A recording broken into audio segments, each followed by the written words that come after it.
히브리서 10장. 율법은 장차 있을 좋은 것들의 그림자에 불과할 뿐이고 실체가 아닙니다. 그렇기에 똑같은 제사를 해마다 반복해서 드릴지라도 예배를 드리기 위해 하나님께 나아오는 사람들을 온전하게 만들 수 없습니다. 만일 온전하게 만들 수 있었다면 더 이상 제사를 계속해서 드리지 않아도 되었을 것입니다. 왜냐하면 예배를 드리는 사람들은 단 한 번에 온전히 깨끗해져서 더 이상 죄의식을 가지지 않아도 되었을 것이기 때문입니다. 그러나 사실은 그렇지 않습니다. 땅 위의 성막에서 해마다 드리는 희생 제사는 죄를 되풀이해서 상기시켜 줍니다. 그것은 황소나 염소의 피가 결코 죄를 없애줄 수 없기 때문입니다. 그러므로 그리스도께서 이 세상에 오셨을 때 이렇게 말씀하셨습니다. 주님께서는 제사와 예물을 원하지 않으셨고 오직 나를 위해 한 몸을 마련하셨습니다. 이처럼 주님께서는 번제물과 속죄제물을 기뻐하지 않으셨습니다. 그래서 내가 주님께 말했습니다. 보십시오, 하나님. 내가 여기 있습니다. 나에 대해 성경에 기록되어 있는 대로 내가 주님의 뜻을 이루려고 이 세상에 왔습니다. 이와 같이 그리스도께서는 먼저 주님은 제사와 예물과 번제물과 속죄제물을 원하지도 기뻐하지도 않으셨습니다 하고 말씀하셨습니다. 사실 이런 것들은 모두 옛 언약인 율법에 따라 드리는 것들입니다. 그런 다음에 그리스도께서는 또 보십시오 하나님, 내가 주님의 뜻을 이루려고 이 세상에 왔습니다 하고 말씀하셨습니다.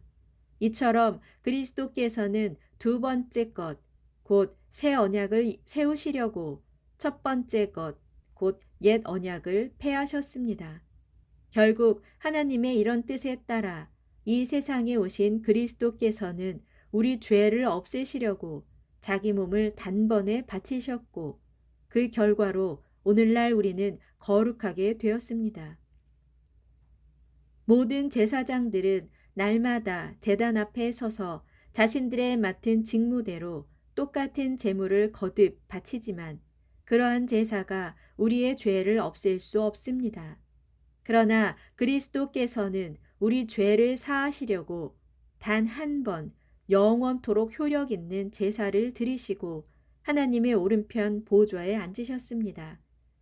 그 이후로 그리스도께서는 모든 원수들이 자기 발 아래 굴복할 때까지 기다리고 계십니다. 그리스도께서는 자신이 드린 단 한 번의 희생 제사로 거룩하게 된 사람들을 영원토록 온전하게 만들어 주셨습니다. 이 사실에 대해서는 성령께서도 우리의 명백히 증언하십니다. 곧 성령께서 말씀하시기를 그날 이후에 내가 그들과 맺을 언약은 이것이다. 곧 내가 나의 율법을 그들의 마음에 기록하고 그들의 생각 속에 새겨주겠다 하셨고 그러고 나서 또 덧붙여 말씀하시기를 이제부터는 내가 그들의 죄와 허물을 다시는 기억하지 않겠다 하셨습니다. 이처럼 용서가 다 이루어졌으니 이제는 더 이상 죄 용서를 위해 희생제물을 드릴 필요가 없게 된 것입니다. 그러므로 형제들이여 이제 우리는 예수 그리스도께서 흘리신 그 피로 인해 담대한 마음으로 하나님께서 계신 지성소에 들어갈 수 있게 되었습니다. 그 길은 예수께서 우리를 위해 지성소 휘장을 뚫고 열어놓으신 것으로 진정 새롭고도 살아있는 길입니다. 그런데 그 휘장은 바로 그분의 육체입니다. 우리에게는 하나님의 집을 다스리시는 위대한 대제사장이 계시고 또한 우리 마음은 그리스도의 피 뿌림으로 인해 악한 양심에서 벗어나 깨끗해졌으며 우리 몸도 맑은 물로 인해 정결해졌으므로 이제는 확고한 믿음과 진실한 마음으로 하나님께 담대히 나아갑시다. 또 우리에게 약속하신 분은 영원토록 신실하심으로 조금도 흔들리지 말고 우리가 고백하는 소망의 믿음을 더욱 굳게 붙잡도록 합시다. 그리고 우리는 서로를 사랑하고 선한 일을 하도록 피차 돌아보고 격려합시다. 어떤 사람들의 잘못된 습관처럼 우리는 함께 모이는 일을 절대로 소홀히 하지 말고 도리어 서로를 격려하고 권면하는 가운데 주의 재림의 날이 가까워 오는 것을 볼수록 더욱 힘써 모이도록 합시다. 만일 우리가 이 같은 진리에 대한 지식을 얻은 후에도 일부러 계속해서 죄를 짓는다면 더 이상 그 죄를 용서받을 수 있는 제사가 없습니다. 그런 사람들에게는 대적하는 자들을 모조리 불에 태워버리시는 하나님의 무서운 진노와 심판만이 기다리고 있을 따름입니다. 한번 생각해 보십시오. 옛적 모세의 율법을 어긴 자들도 두세 증인의 증언만 있으면 가차없이 사형에 처했거든. 하물며 하나님의 아들을 짓밟고 자기를 거룩하게 해준 언약의 피를 부정한 것으로 여기며 은혜의 성령을 모독한 자들에게야 얼마나 더 크고 무서운 형벌이 임하겠습니까?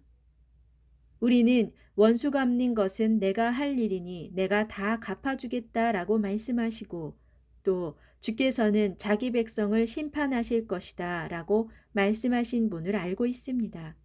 이처럼 살아계신 하나님의 징벌의 손에 떨어지는 것은 정말 두려운 일입니다.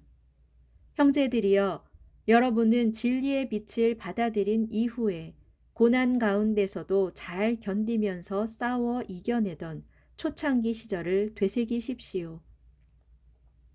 여러분은 때때로 비방을 받고 공공연히 박해를 받기도 했고 또 그런 고난을 겪는 사람들의 동료가 되기도 했습니다. 또한 여러분은 감옥에 갇힌 자들과 함께 아파하고 여러분의 재산을 빼앗기면서도 기쁨으로 견뎌내기도 했습니다.